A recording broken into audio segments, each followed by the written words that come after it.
Beleza, começou a gravar? Então vamos começar a aula de hoje.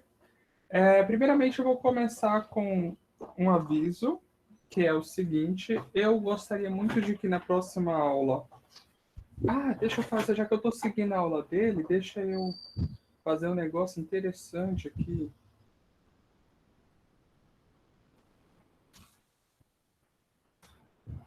Aqui, ó.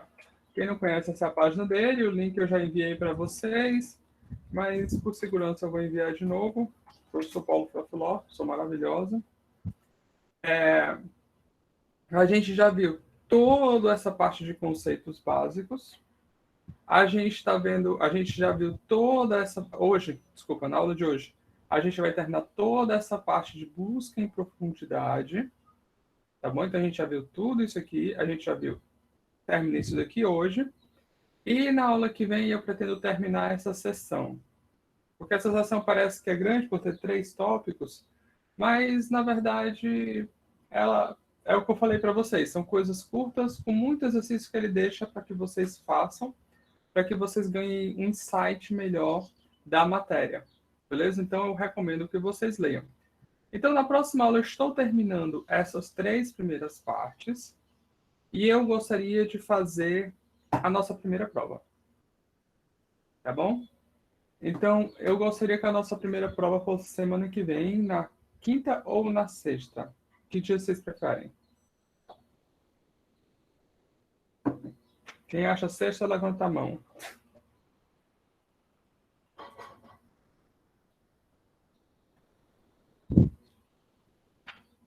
Não, eu falei brincando, levanta a mão foi uma piada.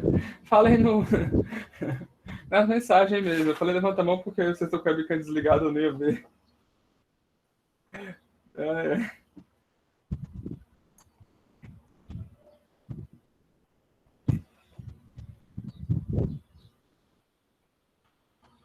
Eu me trolei, né? Você quer dizer? Tá, então a provinha de vocês vai ser na sexta. Como é que vai ser o esquema da prova? Eu gosto de dar 4 horas de duração, certo? A prova. Eu vou muito provavelmente me basear nas questões que ele tem na lista dele lá. Vocês podem dar uma olhada em várias questões que ele tem. Então, se você resolver todas, você deve conseguir ali uns 5. Brincadeira. Mas eu devo me basear, sim, nas questões dele. E as questões de algoritmos, ele tem muita questão que ele abre umas discussões interessantes, apesar de estar em C, certo? Só que... Gente, me dê um segundinho.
Bom, tô de volta. Desculpa a demora, porque a minha esposa foi fazer café hoje pra mim, que hoje eu ficou muito corrido.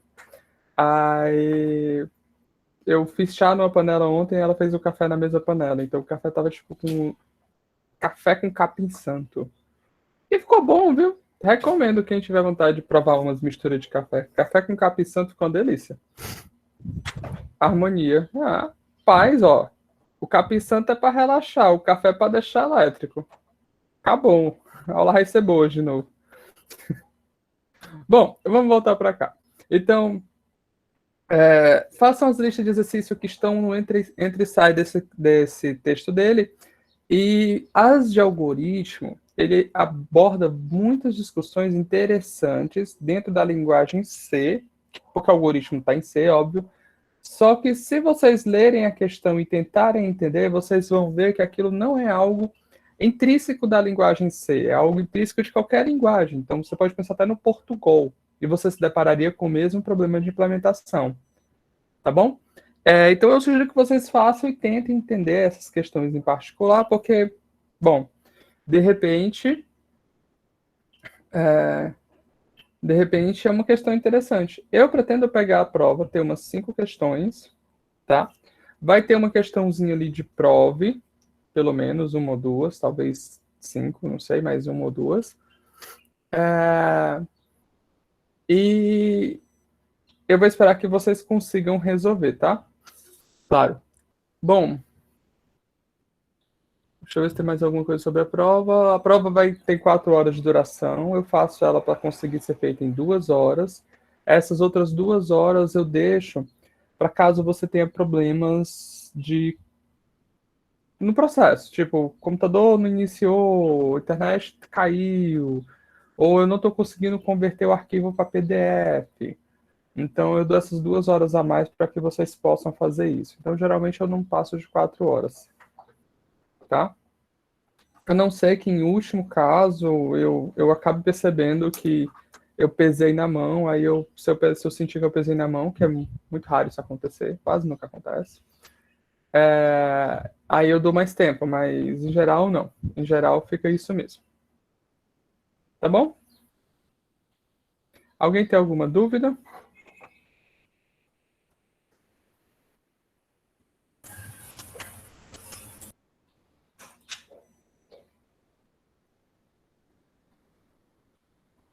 Jonas, não vai. Perdão, Gabriel, já te fala. Jonas, não vai acontecer mudança no horário da disciplina, porque eu não gostaria de que vocês que estão assistindo a aula síncrona, ou seja, vocês que estão aqui fazendo empenho de tentar assistir a aula no horário combinado, sejam prejudicados de qualquer forma. Então, principalmente vocês, que eu estava pesando mais na minha avaliação. Então, eu queria mudar o horário para um horário que todos vocês que estão assistindo pudessem assistir também. Só que, basicamente, conversando com vocês, aconteceu assim. Alguns de vocês não podem à tarde, nenhum dia, e alguns de vocês não podem de manhã, nenhum dia. E à noite ficou um pouco fora da mesa. Ainda sugeri no sábado, então assim, não vai acontecer mudança no horário, Jonas. A gente vai ficar nesse horáriozinho de quinta ou sexta. Eu falei com o meu fisioterapeuta lá, a gente combinou que a sessão de fisioterapia da sexta-feira eu vou estar tentando repor hoje, em algum horário, se aparecer vaga. No dia da semana que aparecer, ótimo, partiu fisioterapia. Na semana que não aparecer, bom, acontece, né? Quando acabar o semestre, eu tento o semestre que vem falar com o professor para ele me colocar mais nesse horário. Gabriel, você ia fazer uma pergunta. Vai ser no horário da aula normal ou vai ser à noite? A prova, no caso. Gabriel, eu gosto de fazer no horário da aula normal, porque já é esperado que aquele horário vocês tenham disponíveis para fazer a prova. A partir dos próximos, quando virar presencial, ou eu vou combinar fora do horário da aula para a gente se encontrar, ou não, mas nesse momento, respondendo sua pergunta especificamente para agora, vai ser no horário da prova, no horário da aula. Beleza.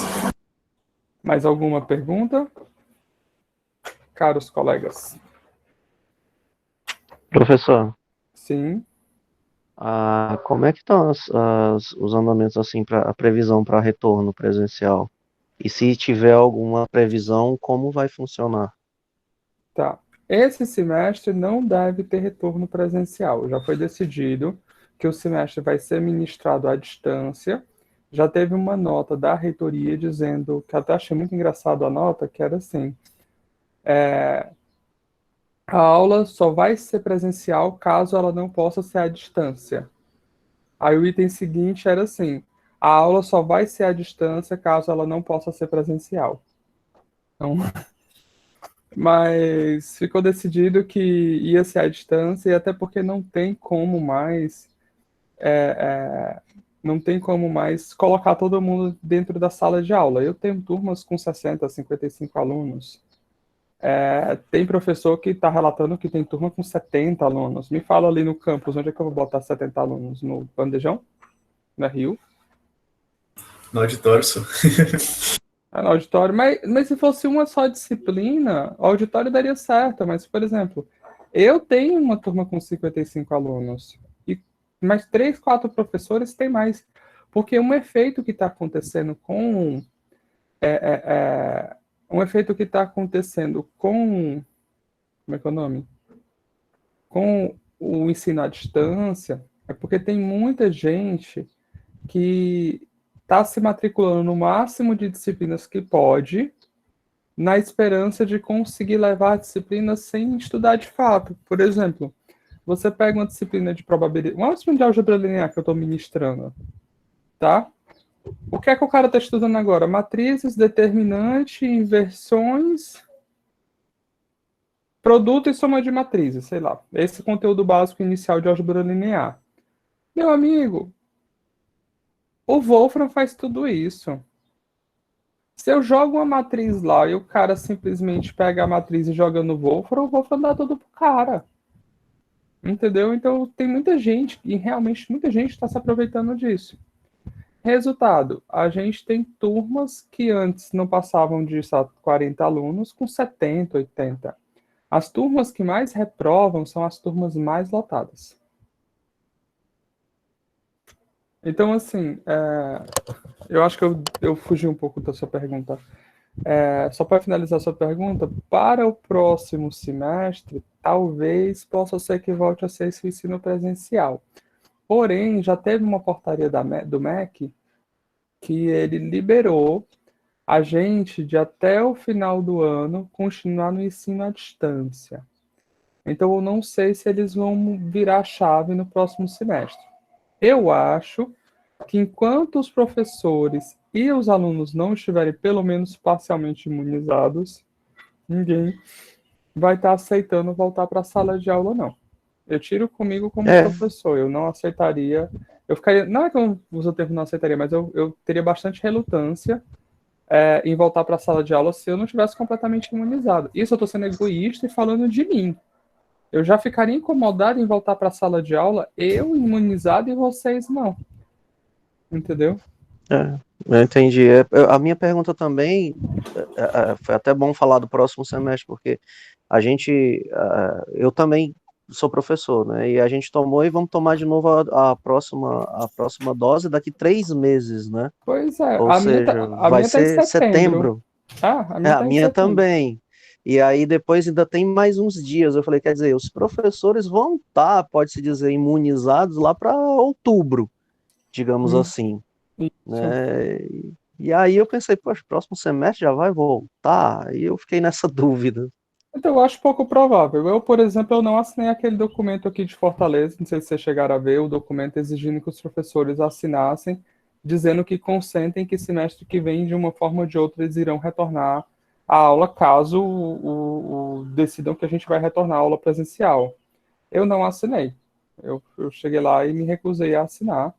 Conheço vários colegas também que não assinaram. Então, o que é que vai acontecer, eu não sei. Eu sei que eu não vou ficar à vontade, não sei como vai ser decidido, em voltar para a sala de aula caso eu não esteja imunizado e os alunos parcialmente imunizados.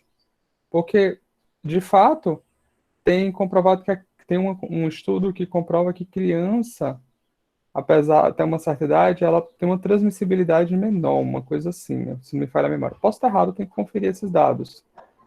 Mas para os adultos não tem nada disso. Então, vocês são adultos, vocês não são crianças. Eu jogar na sala de aula de vocês, todo mundo junto e vocês sentar imunizado, é uma aposta. É uma aposta que a turma vai começar com 30 alunos, quem garante que vai terminar 30 vivo? Eu não estou sendo pessimista. É uma coisa que pode acontecer, é probabilidade. Você tem chance de ganhar na Mega Sena. Se você jogar, você tem chance de ganhar. Você não ganha se você não jogar. E é isso que eu tô falando. Não se expor é a melhor forma de não ganhar o vírus. Mas se você pegar o vírus, tem 1% de chance de você morrer, velho. E eu não faço essa aposta, não. Bom, mais alguma pergunta?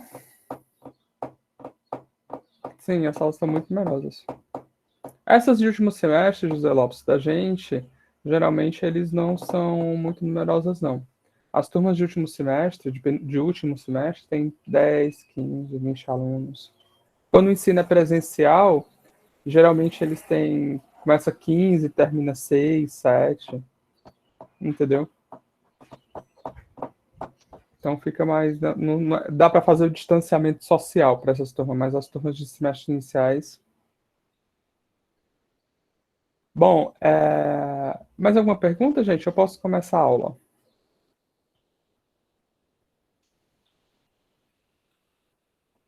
Bom, se ninguém... Beleza, então vamos dar continuidade aqui. Então, gente, vamos começar com um probleminha bem simples. Suponha que você está com circuitos elétricos em mãos. Gente, eu não sou da engenharia elétrica, eu sou infelizmente matemático. Eu nunca estudei definições de circuitos ao pé da letra, então eu não sei dizer o quanto eu estou off com esse problema, quanto eu errei as menções, tá? Então, suponha que você está com um circuito elétrico em mãos e gostaria de saber quantas ilhas contém neste circuito. Aqui eu pensei em ilha como sendo quantos subcircuitos elétricos independentes existem nesse circuito elétrico. Ou seja, se eu pudesse energizar, eu tenho um circuito lá bonitão. Aqui é a placa de circuito, bonitinho lá, blá, blá, blá.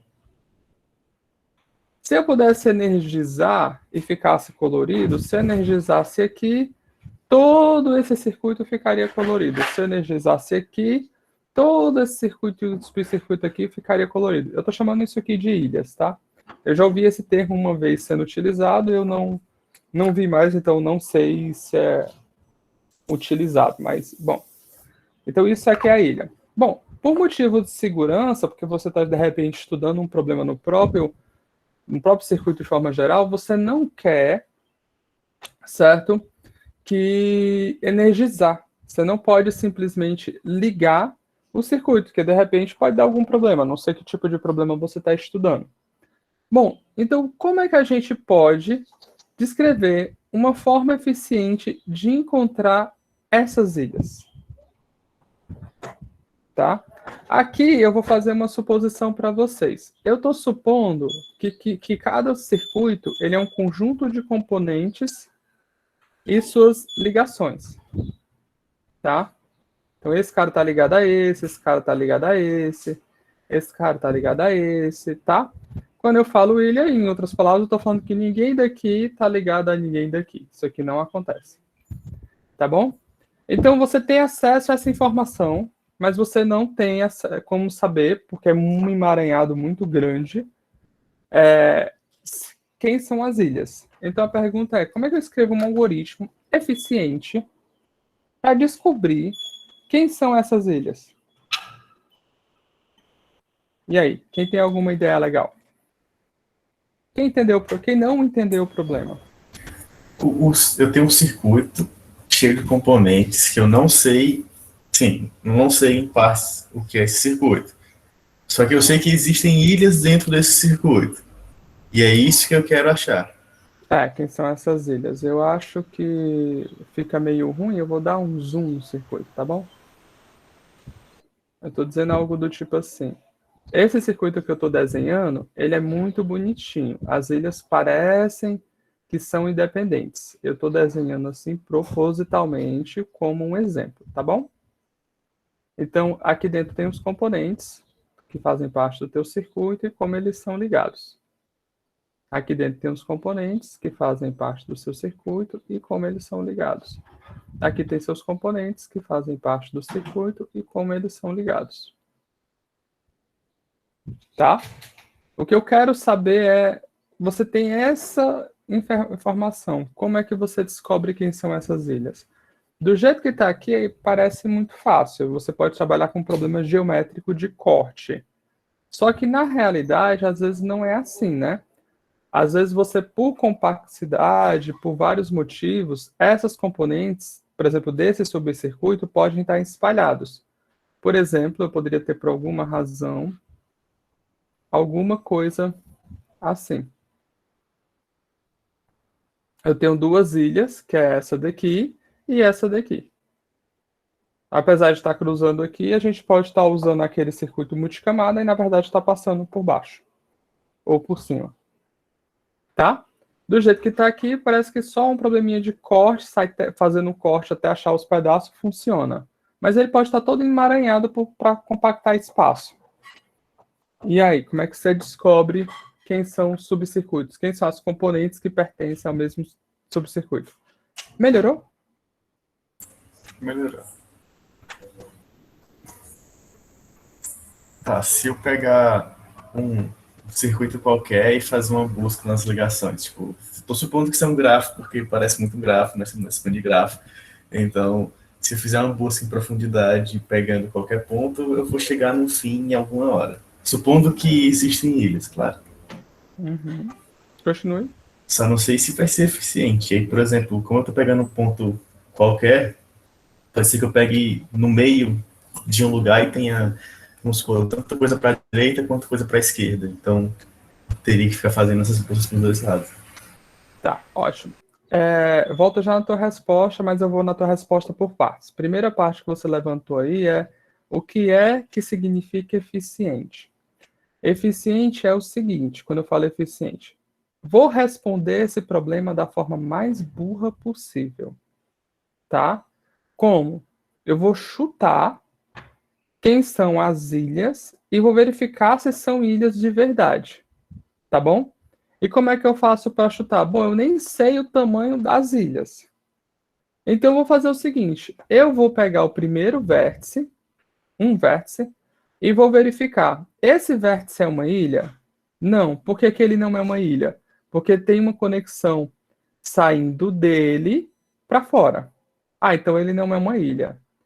Vou pegar esse próximo vértice. Ele é uma ilha? Não. Esse vértice é uma ilha? Não. Vou fazer isso para cada vértice.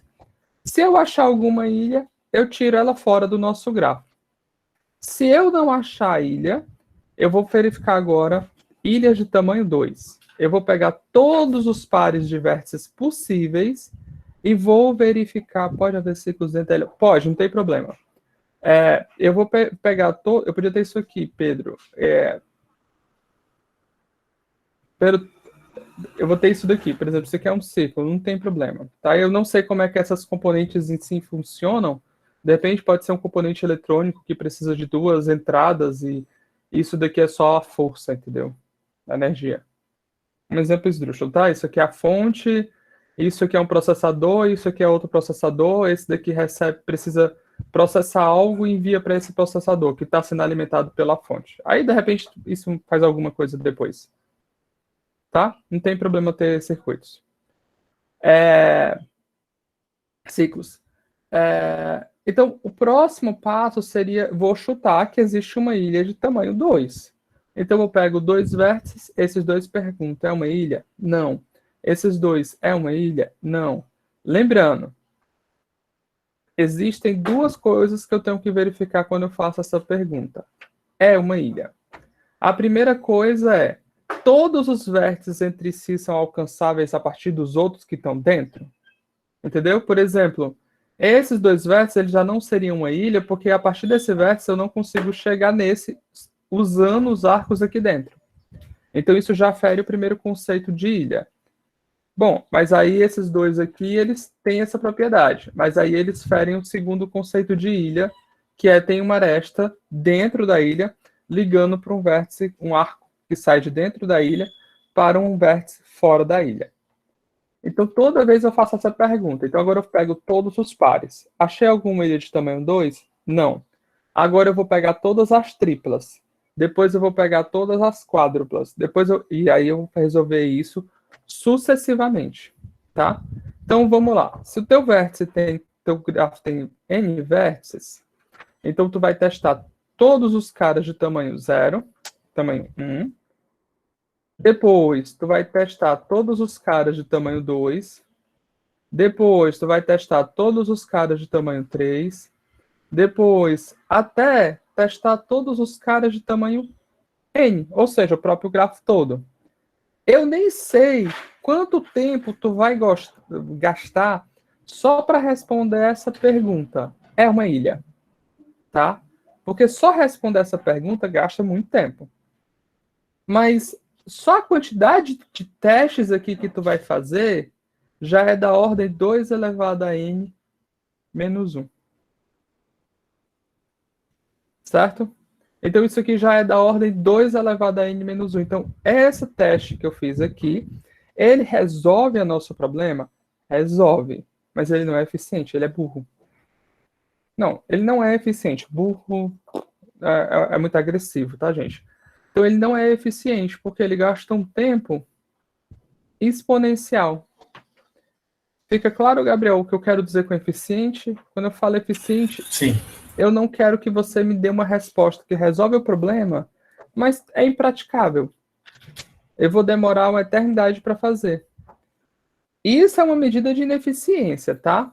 Vou dar uma outra medida de ineficiência aqui para vocês entenderem. Por exemplo, eu pergunto para vocês qual é o maior número de um vetor. Só para vocês entenderem. Bom, todo mundo sabe que dá para fazer um algoritmo linear para achar o maior número de um vetor. Mas alguém, por alguma razão, pode ter a seguinte ideia. Eu vou pegar o primeiro termo, vou comparar com todos os outros e vou guardar o primeiro termo.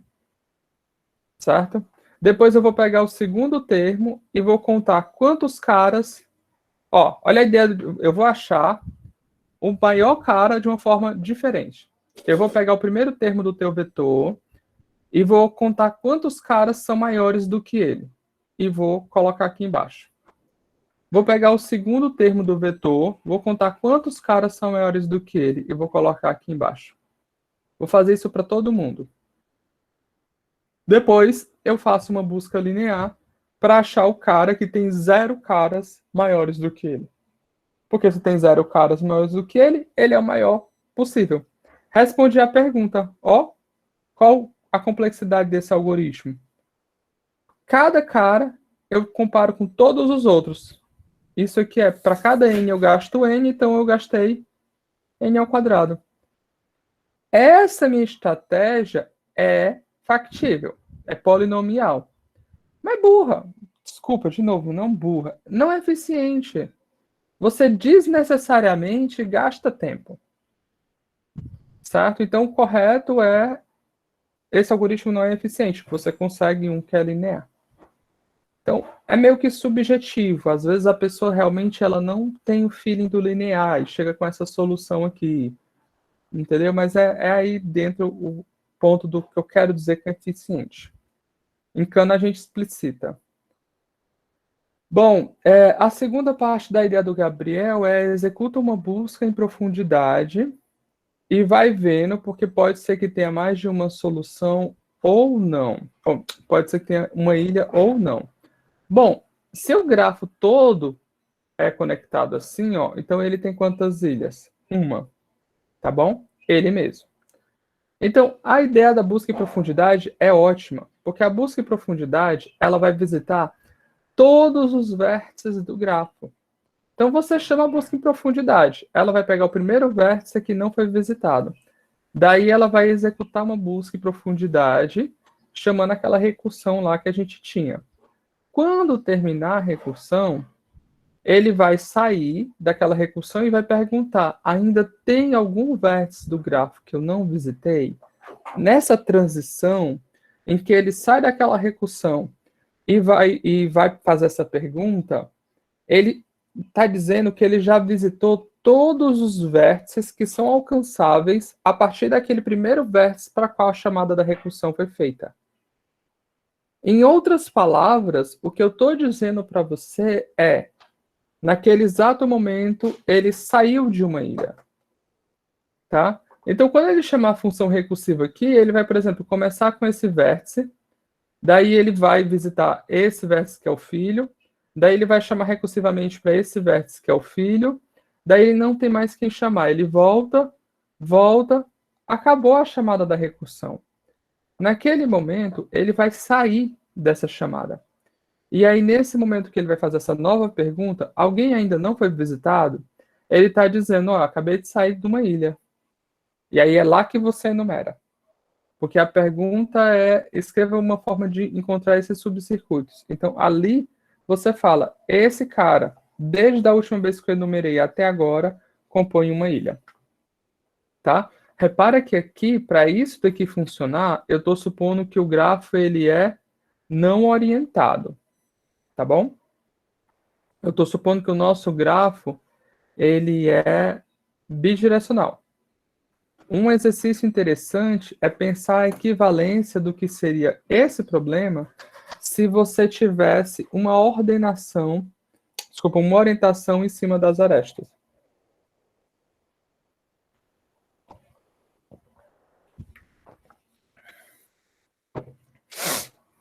Beleza? Ufa! Ficou claro para vocês a estratégia para resolver esse problema?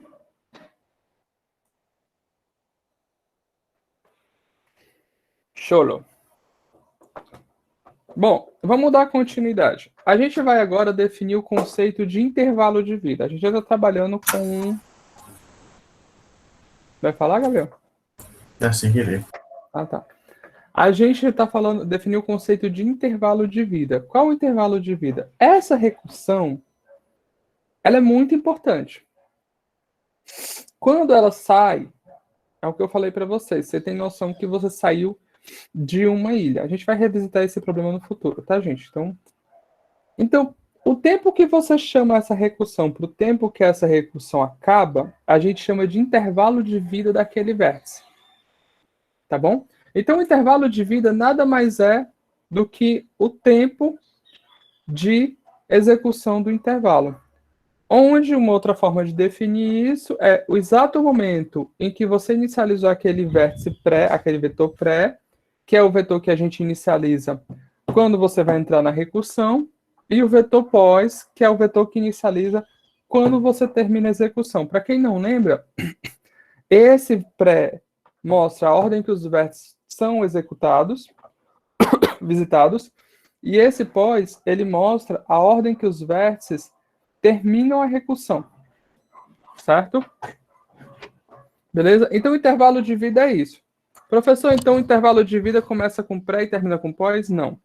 Porque esses dois valores, eles são independentes. Tá bom?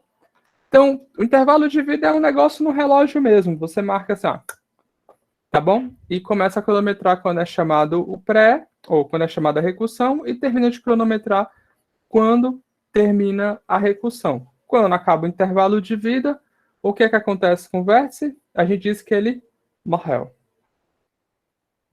Se acabou a vida do bicho, então ele morreu. Tá bom? Bacana?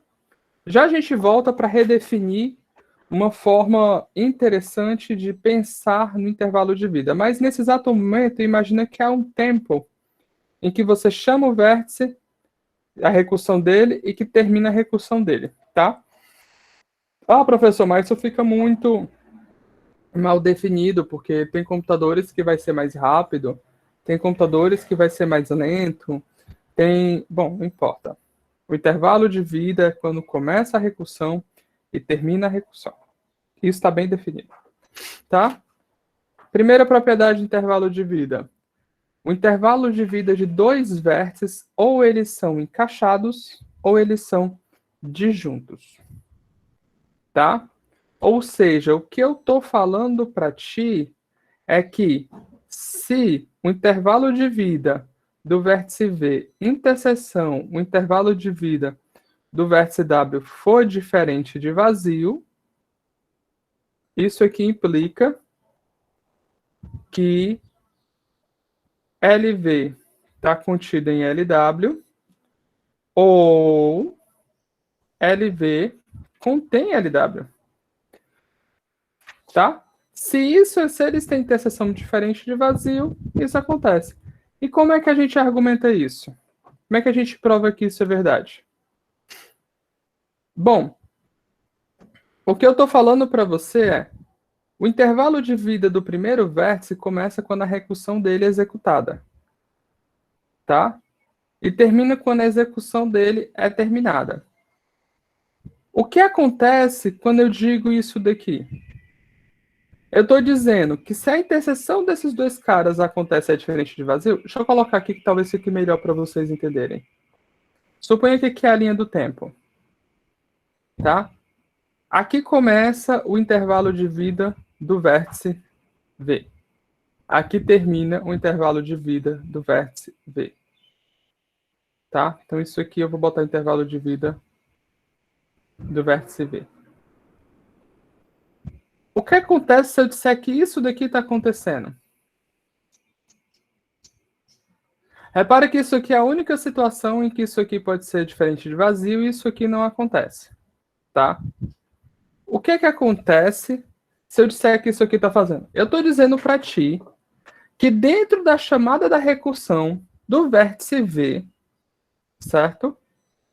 Eu inicializei a chamada da recursão do vértice W e por alguma razão eu saí da recursão do vértice W, do vértice V, antes de sair da recursão do vértice W.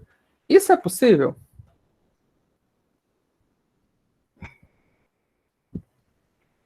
Como é que dentro da recursão do vértice eu chamo a recursão de outro vértice, finalizo a primeira recursão sem terminar a segunda, no busca em profundidade? Isso não dá. Certo? Magia. Magia. Aquelas coisas que programador faz. Isso não dá, isso é impossível. Certo? Então, o que acontece? Isso daqui não acontece. Então, a única coisa que acontece é, se a diferença for vazia, então um dos dois tem que ser contidos no outro. Acabou, isso não tem dúvida. Então, essa propriedade é uma propriedade simples. Ela vem da simples definição do que é intervalo de vida, tá? E esse negócio, ele vai ser muito útil para a gente, tá? A gente pode usar essa noção de intervalo de vida para redefinir as relações entre os vértices.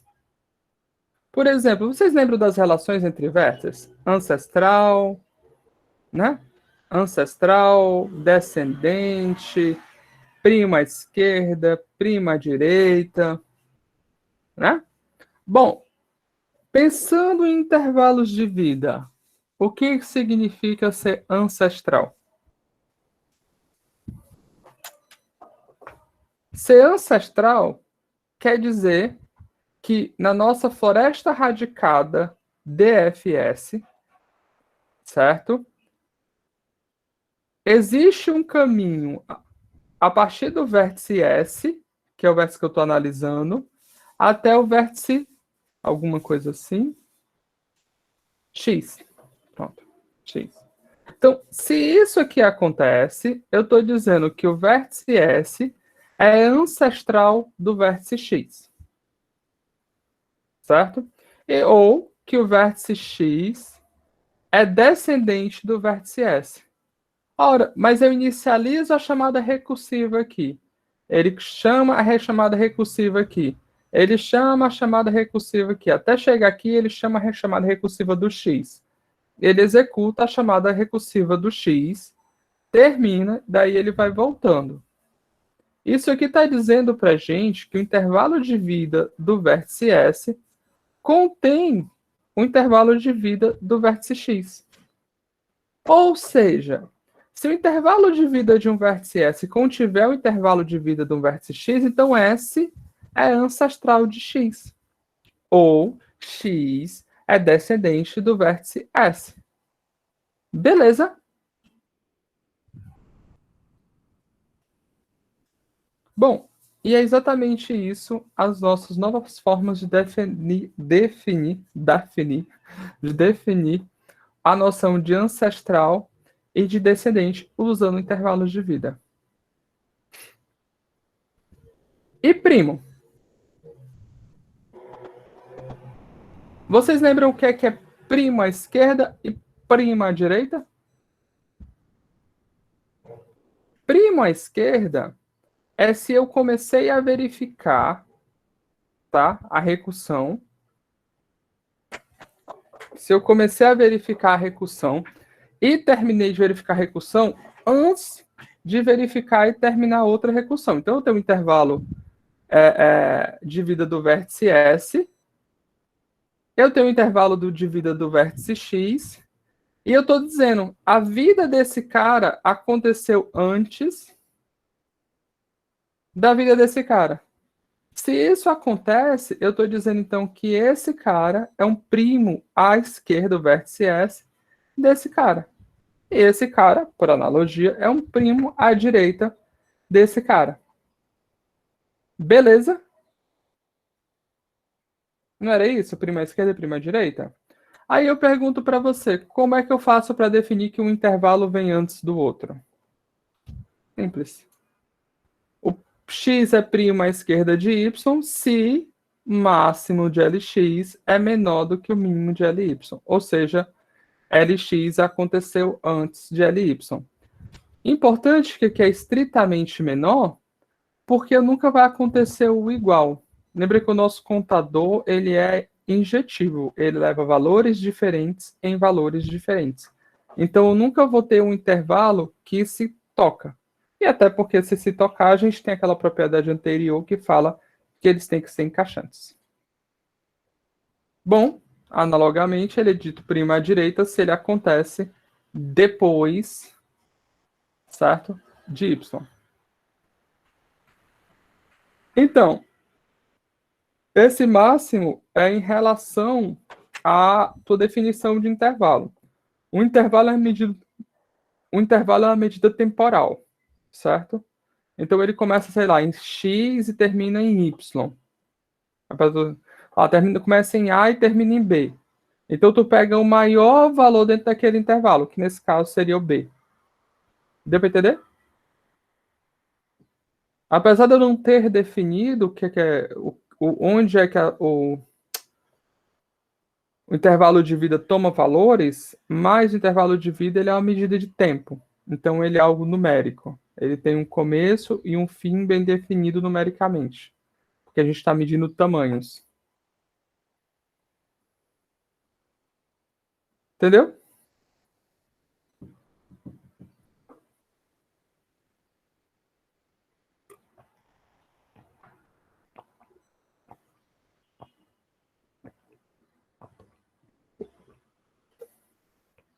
Sim. O que eu estou dizendo aí com a afirmação 3 é que a vida do x aconteceu antes da vida do y. E o que eu estou dizendo com 4 é que a vida do y aconteceu antes da vida do x. Uma das melhores coisas que eu trouxe da Alemanha. Isso aqui é o copo de cerveja deles. Beleza? Então vamos dar continuidade. Tá, o que é que você tá confuso aí, Pedro? Pedro, me dá o meu chip. Diz.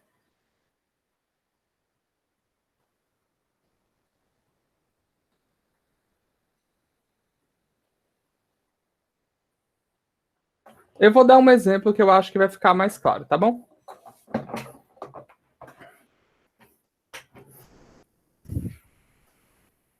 O exemplo é o seguinte, eu vou dar um exemplo numérico para o intervalo de vida, tá? Então, o intervalo de vida x suponha, certo, Pedro? Que ele começou no momento 2 e terminou no momento 6. O intervalo de vida do vértice y aconteceu no momento 7 e terminou no momento 12. Beleza? Então, isso daqui, olha só, se eu colocar esse cara na reta,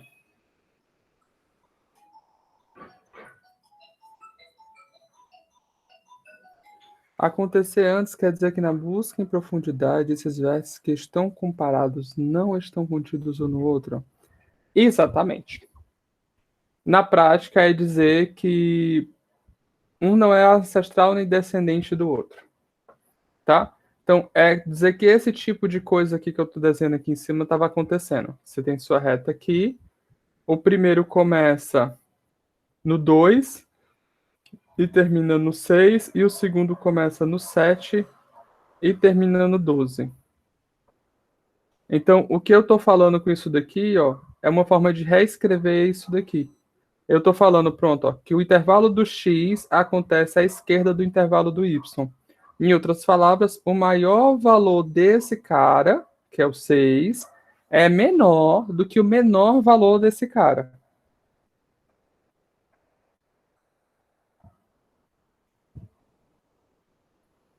Busca em profundidade visita todos os vértices.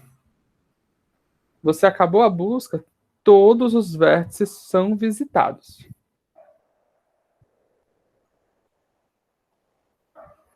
Lembra que a recursão, quando acaba, a chamada recursiva do busca em profundidade, a primeira coisa que ele faz é sair varrendo o grafo, perguntando se teve algum vértice não visitado. Se algum vértice não foi visitado, ele então chama a função recursivamente agora para aquele vértice. Daí ele entra visitando o vértice. Executa de novo. Quando termina, ele sai da recursão e ele pergunta: beleza, acabei de novo. Alguém ainda não foi visitado? Ele vai atrás do cara e visita o cara.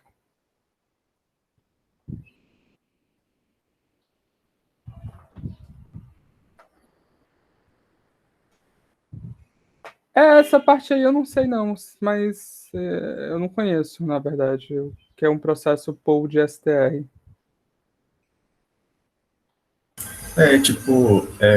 Em STR, que é a disciplina de software em tempo real, tem umas coisas parecidas que é a execução de processos. E aí cada processo é chamado em um determinado tempo, e aí, por exemplo, se um processo depende de outro, o processador tem que fazer a troca para outro processo, e aí fica uma linhazinha do tempo bem parecida com o que o senhor está exemplificando aí. Então, tipo, tem alguns processos que dependem de outros terminarem, e aí esse processo só morre quando o que ele chamou morre.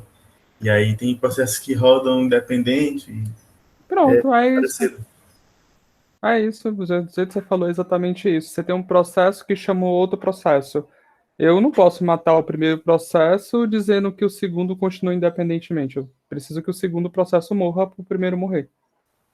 Ah, é porque a minha dúvida tá, eu tô confundindo assim muito com a questão de estar contido um no outro, porque na recursão vai chamando, né? Um vértice chama os próximos que tá ligado a ele. Isso. Então, vou supor aqui um caso que um vértice pai chamou dois vértices filhos. Então, esses Ele só vértices chama filhos um vão ser filho de primos cada entre si. vez. Isso. Então, esses filhos vão ser primos entre si, porque um vai morrer antes do outro, ou o outro vai morrer antes de um.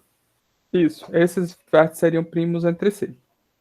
Pronto, beleza, entendi. Porque na minha cabeça era como se só seria primo se a recursão passou e teve algum ponto do que tá no grafo, né? E a recursão não pegou e seria primo. Não, eles podem estar no mesmo grafo, o grafo pode ter um se alcançável a partir do outro, mas eles são primos exatamente como o exemplo que você deu. Pronto. Aí é o que acontece. A recursão que terminar primeiro, você vai dizer que é o primo à esquerda. Primeiro. A recursão que terminar depois, você vai dizer que é o primo à direita. Isso, mas é quando eu dou a preferência para visitar primeiro os da esquerda. Porque Essa tem visita outra da. forma, né, de você poder dar preferência para visitar primeiro os da direita. Então, na verdade, esse de esquerda a direito aí depende muito da ordenação que os seus vértices estão no vetor de vértices. Porque aí não tem um conceito de esquerda e direita, entendeu? O conceito de esquerda e direita para a gente entra uma vez que o grafo executa. Mas, claro, se você mudar a ordenação dos vértices, o conceito, os primos podem mudar entre si. Inclusive, os parentesco pode mudar entre si. Certo, certo, entendi. Obrigado. Show? Podemos dar continuidade? Bacana. Então, foi para baixo. Bom, vamos continuar agora de volta com nossa vida, intervalo de vida. Eu quero cruzar as pernas, mas eu não posso. Porque a coluna dói pra caramba. Bom, Então, vamos voltar para o conceito de intervalo de vida. Conceito não, desculpa. De novo, algumas propriedades de intervalo de vida. Bom, a gente vai dizer que o intervalo de vida está contido no outro se somente se a inicialização do primeiro foi inicializado antes do anterior e o término do primeiro terminou depois do segundo. O término do segundo terminou depois do primeiro. Repare que isso daqui, certo? É o nosso conceito de intervalo de vida, tá? Então, eu estou dizendo que, vamos olhar só para cá. Eu estou dizendo que V é ancestral de U, ou que U é descendente de V. Esse lado aqui está afirmando isso. Vamos olhar para esse lado de cá. O que é que esse lado de cá está dizendo? O fato de pré de V ser estritamente menor do que pré de U, eu estou dizendo que o vértice V foi visitado antes do vértice U. Ou seja, eu abri a recursão do vértice V antes de abrir a recursão do vértice U. E, tá? Conectivo lógico I. Eu estou dizendo agora que eu terminei a recursão do vértice V depois que eu terminei a recursão do vértice U. Ou seja, se você lembrar lá para o nosso conceito de ancestralidade, isso aqui é uma outra forma de dizer que o vértice V é ancestral do vértice U. Certo? Se você entender isso, então isso aqui é óbvio. Porque os dois lados estão dizendo a mesma coisa. Esse lado está dizendo que o vértice U é descendente do vértice V. Este lado está dizendo que o vértice U é descendente do vértice V. Certo?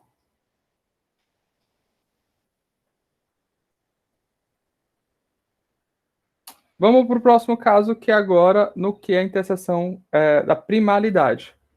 Bom, a interseção vai ser vazio, ou seja, se eles são primos, é isso aqui que isso aqui está dizendo, se somente se U é primo à esquerda de V ou U é primo à direita de V. Então, eles são primos. É isso que quer dizer a interseção vazia. A gente acabou de ver no slide anterior. Bom, vamos olhar agora a outra forma de definir primalidade. Está aqui. A outra forma de definir primalidade é o quê? Se a gente tiver que a recursão do vértice V foi inicializada antes da recursão do vértice U e finalizada antes da recursão do vértice U. Se vocês lembrarem, acho que a aula passada foi que a gente definiu isso, ou foi a aula retrasada, isso aqui é exatamente a definição de dizer que o vértice V é primo à esquerda do vértice U.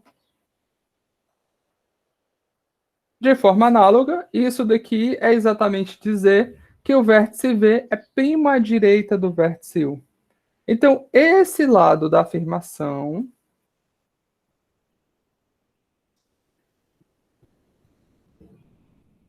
quer dizer exatamente a mesma coisa deste lado da afirmação. É isso que o se somente se está dizendo para a gente.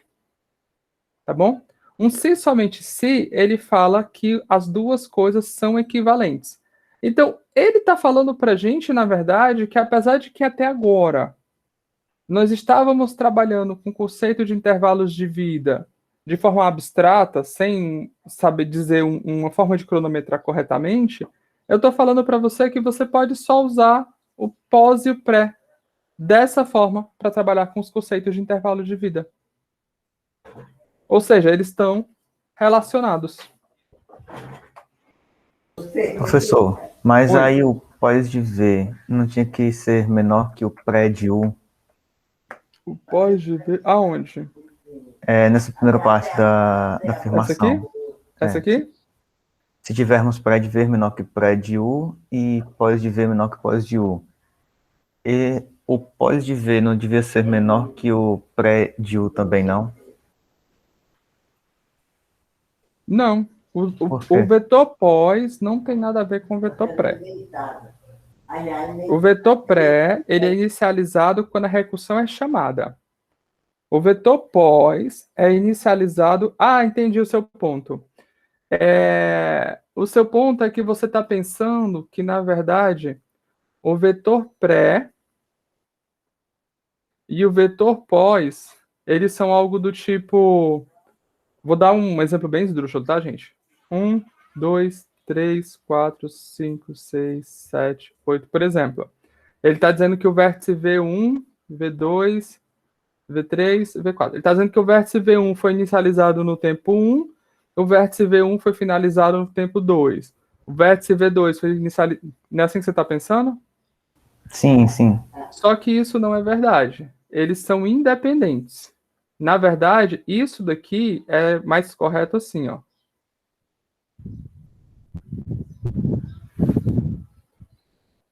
Deu para entender? Qual o problema?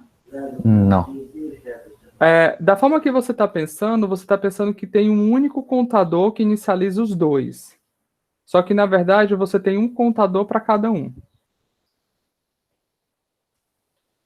Tem um Certo. contador para inicializar o pré e um contador para inicializar o pós. Certo. Por que a gente faz isso? Até para facilitar o nosso acesso depois. Tem mais uma justificativa, mas me fugiu agora a mente.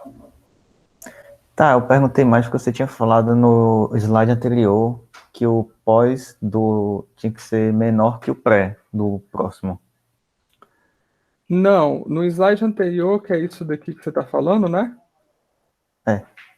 Não, eu estou falando que o intervalo de vida, um valor maior tem que ser menor do que o valor do intervalo de vida do outro. O intervalo de vida, ele é inicializado quando pré-inicializado e ele é finalizado quando pós é inicializado. Ah, entendi. Entendeu? Eu não estou usando o mesmo contador, não. Coisas diferentes. Entendi. Entenderam? Fala, passei demais. Só um ponto aqui que ficou ainda meio confuso na minha cabeça, mas acho que agora vai matar 100%.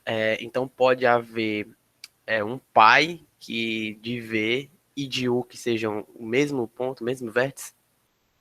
Repete de novo, perdão. Tipo, o ciclo de vida de V, né, que tá contando, no caso, pré e pós, tem o V e tem o U. Então eles podem ser primos entre si, né? No caso, se eles atenderem essas especificações. Então pode haver nesses primos entre si um pai em comum? Pode.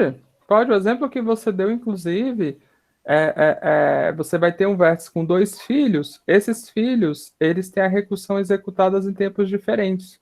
Então, eles são primos entre si, apesar de que soa meio estranho, porque a gente queria dizer que são irmãos, né? Pois é, exatamente isso aí que tá bugando minha cabeça. Porque eu quero dizer que é irmãos, então pra mim irmãos é diferente de primo. Mas nesse caso, irmãos é primo. Aham. A nossa relação é descendente, ancestral e primo. Acabou. Beleza, tranquilo. Claro, só para complicar a tua vida mesmo, assim, porque a gente é legal, quando a gente está falando, a gente pode usar o termo irmão. Eu posso olhar para você e falar assim, ó, esse vértice que é irmão desse, eu estou referindo que eles têm um pai em comum. Mas para definição formal, só existem 3 tipos. Tá? Até agora. Depois a gente pode pensar em falar mais. Beleza? Tranquilo com a questão de que irmão é primo, já mata. Porque se você falar irmão, eu vou saber que é primo. Isso. Bom, então vamos continuar. Pergunta importante. Como é que a gente faz para descobrir se um grafo é uma floresta radicada? Vamos lá. O que era uma floresta radicada? Valendo! Eu acho que é quando todos os vértices têm apenas um vértice de entrada. Isso é uma condição. Pronto, acertei metade. Eu não falei que só tinha 2. Tem que ter uma fonte, tem que ter um solvedouro, elas têm que ter organização topológica. Boa. Na verdade, Gabriel, a fonte solvedouro, ele não necessariamente entra na definição explicitamente, porque ele acontece implicitamente. Então, você só precisa de 2 propriedades, que a primeira é a que o Pedro falou, que ele tem, todo vértice tem grau de entrada 1, e a segunda é a ordenação topológica. Bom, qual é o grande problema aqui? Descobrir se um cara é uma floresta radicada, a gente pode fazer uma varredura, verificando o grau de entrada dos vértices, e se o grau de entrada for maior do que 1, a gente já fala que não é. O segundo problema é a ordenação, a ordenação topológica. Você pode falar assim, aplica um algoritmo de busca em profundidade e tenta descobrir. Certo? Se ele tiver ordenação topológica, porque lembra que a gente já discutiu que o algoritmo de busca em profundidade tem a DFS, que ela te fornece uma ordenação topológica. Vocês lembram disso, né? Espero que sim. E aí a grande pergunta é a seguinte. Desculpa. Esse grafo tem uma ordenação topológica ou não?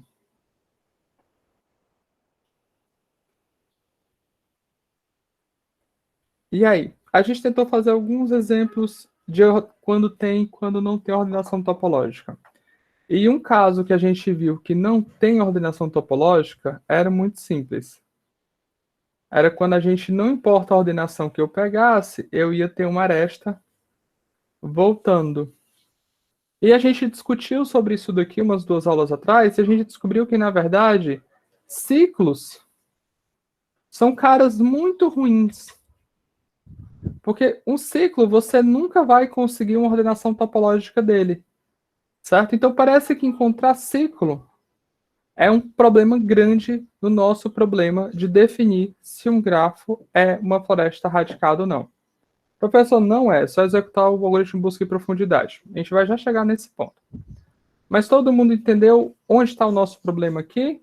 O problema de definir se uma árvore é um grafo é uma floresta radicada ou não, vem do fato de tentar encontrar um ciclo a primeiro momento, não estou dizendo que só esse, mas esse é um primeiro problema, no nosso grafo, tá? E esse problema é conhecido como problema de encontrar um ciclo no grafo, problema do ciclo. Certo? A gente vai falar um pouquinho sobre ele pelo restante da aula, certo? Ótimo, que não falta muito também. Bom, um grafo ele é dito acíclico se ele não tem ciclos. Que difícil. Certo? Aqui a gente agora vai ter um problema. Qual o problema? A gente está diante da situação em que eu quero que você me argumente que um grafo não tem ciclo. Você vai olhar para mim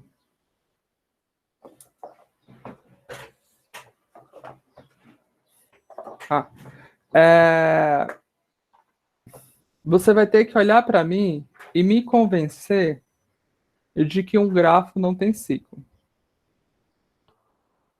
Me convencer de que ele tem é fácil. Como é que eu faço para convencer vocês de que o grafo tem ciclo?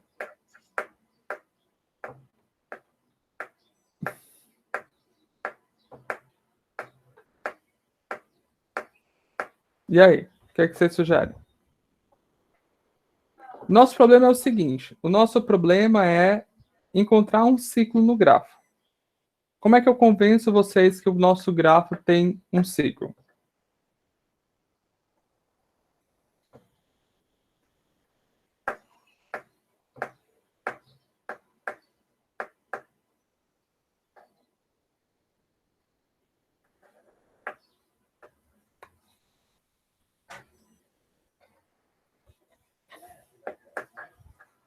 Não necessariamente, José.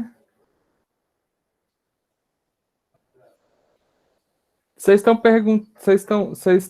pensando no algoritmo já. Eu estou fazendo uma pergunta simples. Eu te dei um grafo qualquer e eu quero que você me convença que ele tem um ciclo.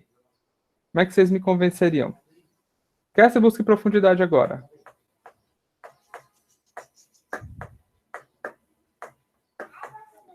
Vou dar um exemplo bem esdrúxulo, tá? Bem, só para vocês entenderem o espírito. Eu olho para vocês e falo assim: tem sei lá, ovo na geladeira? Aí você vai lá na geladeira, abre a geladeira e fala, tem. Aí eu falei, me convença, tem ovo na geladeira? Quero ver, prove. O que é que você faz para me provar que tem ovo na geladeira? Traz um ovo da geladeira pra ti. Isso. Como é que você me convence que tem um ciclo no grafo? Mostra que tem um ciclo no grafo. É. Você pega o ciclo e mostra aqui o ciclo. Simples assim. Bom, às vezes a resposta mais simples é a correta.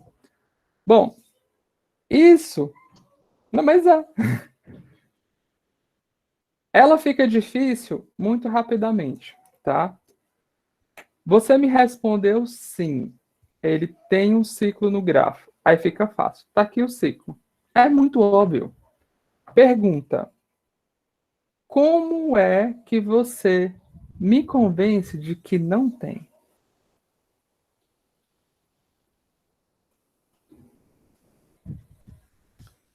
Como é que você me convence que dentro da geladeira não tem ovo sem ter que me arrastar até a geladeira? E nem trazer a geladeira até mim?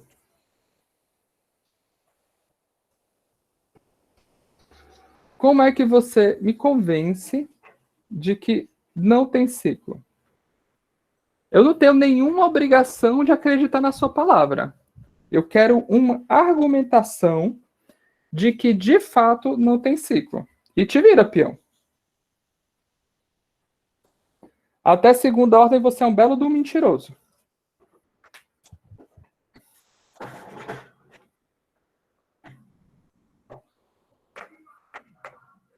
Interessante, né? É muito mais fácil provar e responder se a resposta for sim, do que provar a sua resposta caso seja não, né? É a famosa frase, é muito mais fácil provar que é culpado do que se provar que é inocente, né? Bom, essa característica que a gente está comentando, ela não é exclusivamente desse problema. Como a gente deu o exemplo da geladeira, por exemplo. Quando você está estudando qualquer problema na sua vida, de sim ou não, que se chama, como está no slide, problema de decisão, são problemas que sua resposta é sim ou não. Você precisa, juntamente com a sua resposta, fornecer um negócio chamado certificado. Tá? Qual é o problema? O certificado, às vezes, para algumas coisas é muito fácil e para outras é muito difícil. Como assim? Vou dar um exemplo.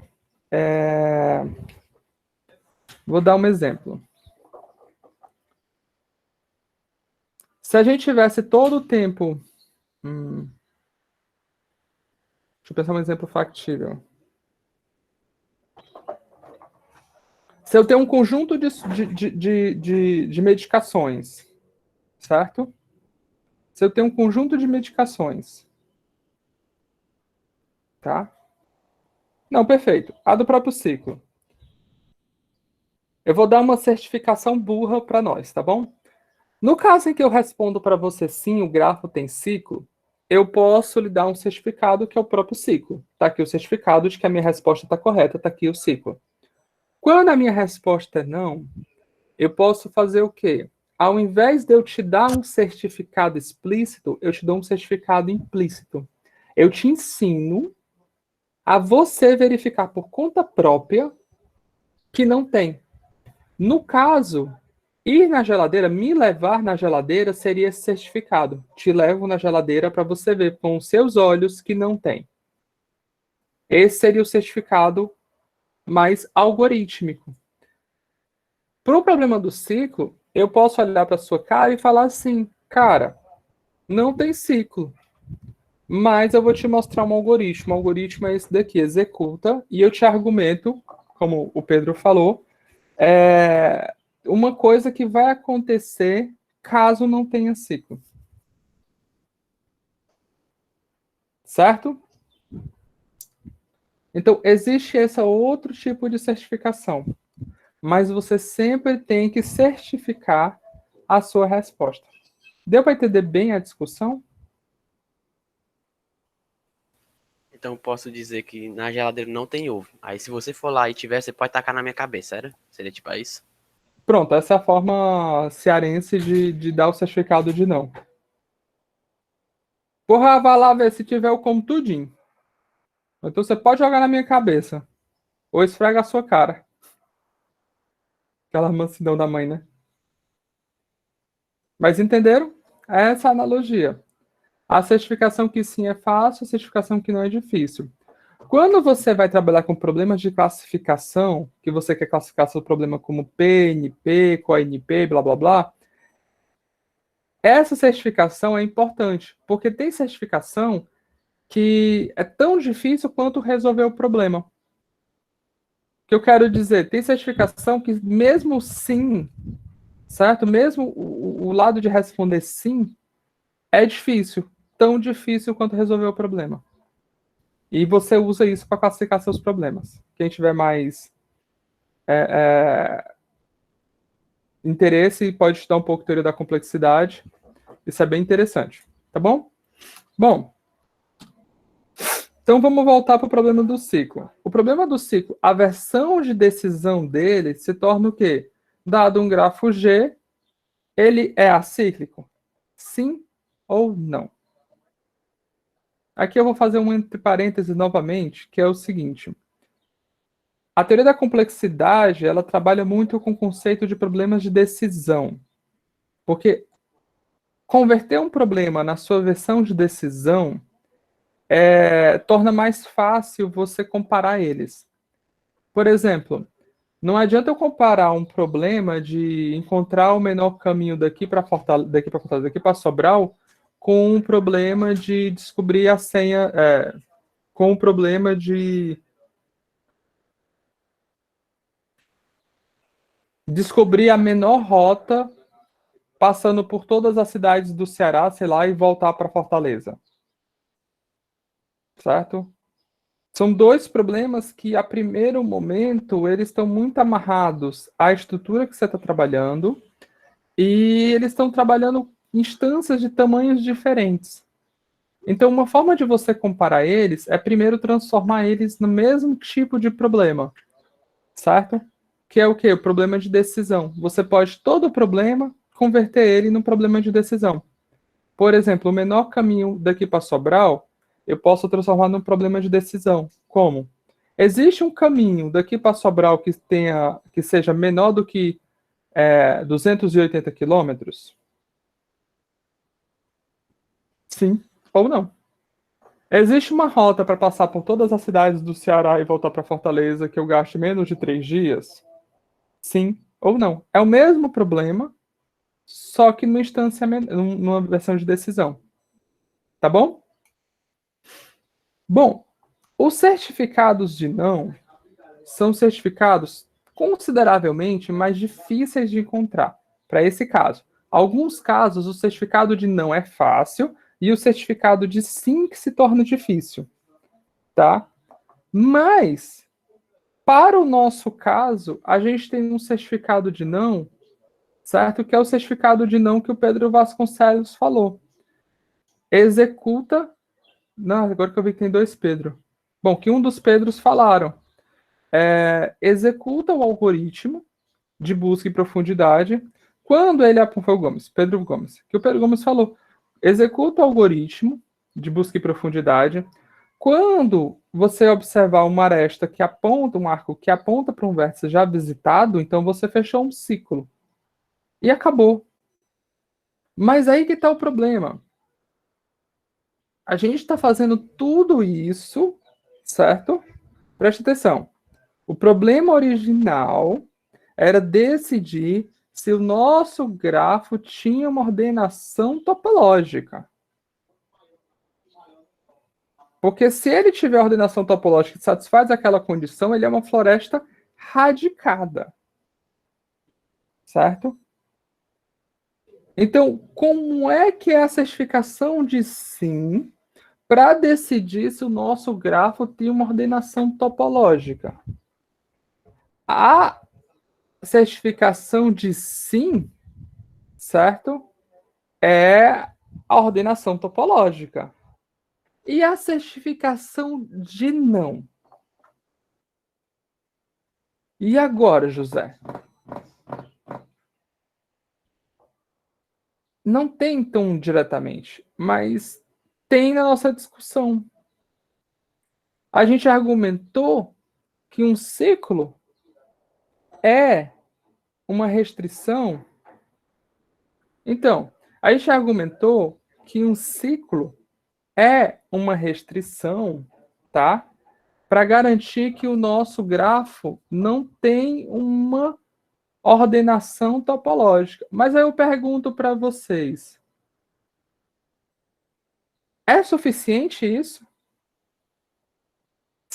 Existe algum grafo que ele seja cíclico e ele não tem ordenação topológica? Porque a nossa argumentação aqui, olha só, voltando para cá, foi que todo grafo cíclico, todo ciclo, não tem ordenação topológica. Todo ciclo não tem ordenação topológica. Pergunta: existe algum outro grafo que seja acíclico e não tenha ordenação topológica?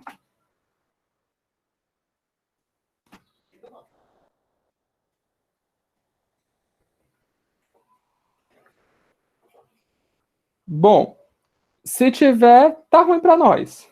Por que tá ruim para nós? Porque, olha só, resolver responder a pergunta: o grafo é acíclico? O Pedro Gomes deu a ideia muito prática de argumentar que o grafo é acíclico. Executa o busca em profundidade, que é muito rápido, e acha se tem um ciclo. Se o busca em profundidade não achar um ciclo, então ele é acíclico. Show, acabou. Seria mais ou menos a argumentação. Qual o problema? O problema é: qual seria, então, a outra restrição que eu teria para argumentar que o grafo não tem ordenação topológica? Bom, a resposta é: não existe outro grafo. Um grafo possui uma ordenação topológica se e somente se ele for um grafo acíclico. Bom, sair dele ser topológico para ele ser acíclico é fácil provar. Como é que você prova que um grafo topológico é acíclico? Simples. Pega a ordenação topológica e mostra que aquilo não pode ter um ciclo. E agora, como é que você mostra que um grafo acíclico possui uma ordenação topológica? Simples. Pegue um grafo acíclico e execute uma ordenação e ache uma ordenação topológica nele.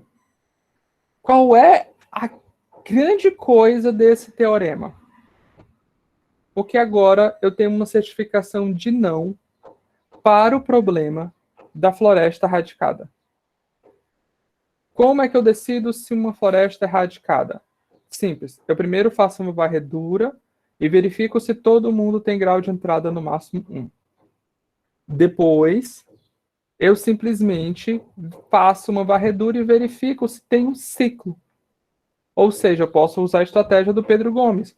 Uso uma busca em profundidade e vejo se aparece um ciclo. Se não aparece um ciclo, então ele tem uma ordenação topológica. Acabou. Se ele aparecer um ciclo, aí você fala: ele não possui uma ordenação topológica. Prove, tá aqui o ciclo. Ele tem uma ordenação topológica, prove, tá aqui a ordenação topológica. E tudo isso se resolve com a busca profundidade, uma passada, você resolve tudo isso.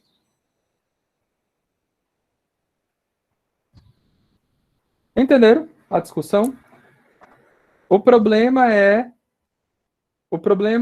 definir se um grafo era árvore radicada ou não, floresta radicada ou não. A gente transformou esse problema no problema de decidir se o grafo tem um ciclo ou não. Tá? Porque esse problema de decidir se um grafo tem um ciclo ou não, ele te dá a certificação para responder o da árvore radicada. E aí a gente tem que provar isso daí, agora, que isso é verdade. E eu vou deixar isso como exercício. Beleza? Todo mundo acompanhou? Todo mundo entendeu? Alguém não entendeu? Quem não entendeu, fale agora ou cale-se até a próxima aula. Professor, eu pensei aqui num argumento de vértice ressuscitado. Se algum vértice for ressuscitado, não é árvore radicada. Porque também tem a possibilidade de primos apontarem para o mesmo filho, né? Sim, tem a possibilidade de primos apontarem para o mesmo filho. 2 primos podem apontar para o mesmo filho. Aí, nesse caso, a busca em profundidade ressuscitaria esse filho. Ele teria 2 ciclos de vida, não é isso? Porque um seria visitado pelo primo de um lado e depois pelo primo do outro lado. Então, quando tu falaste das arestas, dos arcos, eu pensei... Tu falou e eu acabei cometendo um errinho aqui. Quando você encontra um arco, não é qualquer arco que aponte para um vértice já visitado. Tem que ser um arco específico, um arco de retorno. Se você encontra um arco de retorno, certo? Então esse arco, ele vai induzir um ciclo dentro do gráfico. Certo? Se for um arco como esse que você está falando, por exemplo, que o Pedro está falando, você tem um pai, esse pai tem 2 filhos, e esses filhos têm um filho em comum. Aí o Pedro vai falar, esse cara vai terminar a recursão aqui, depois esse aqui vai vir para cá e acabou. Então, esse cara aqui, ele tem uma ordenação topológica. Isso aqui é uma ordenação topológica dele. E ele não tem ciclo, porque ele não fecha o ciclo. Certo? Agora, se ele tivesse um arco de retorno, que é um arco que volta, aí não, agora você tem um ciclo. Então, quando tu falou, que eu estava focado em outra coisa, eu acabei omitindo essa informação. Não é qualquer arco que aponta para um vértice já visitado. Tem que ser arcos de retorno.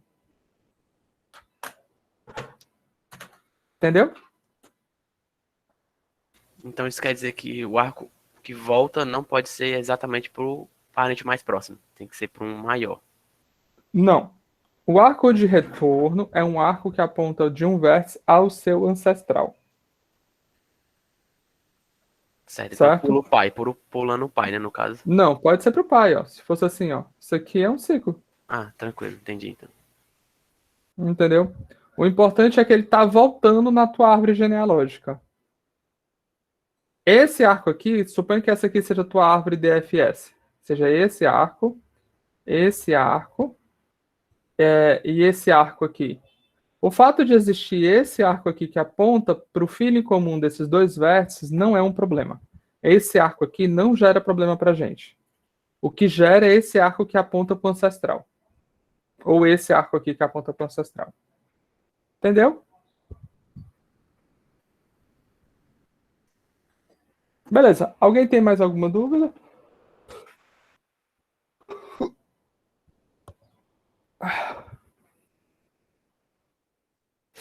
Não? Show. Então, na aula que vem, que é amanhã, a gente deve encerrar essa parte do assunto. A gente deve entrar em busca e largura, falar um pouco do problema de caminhos mínimos em grafos e encerrar essa parte do assunto para a gente fazer a nossa primeira AP. Tá bom? Que vai ser na sexta-feira que vem. Para quem chegou depois, eu vou mandar mensagem no Cigar também. Beleza? Bom, eu vou me preparar aqui para a próxima aula. Pessoal, um abração para vocês. Até amanhã. Se cuidem. Vou encerrar a gravação.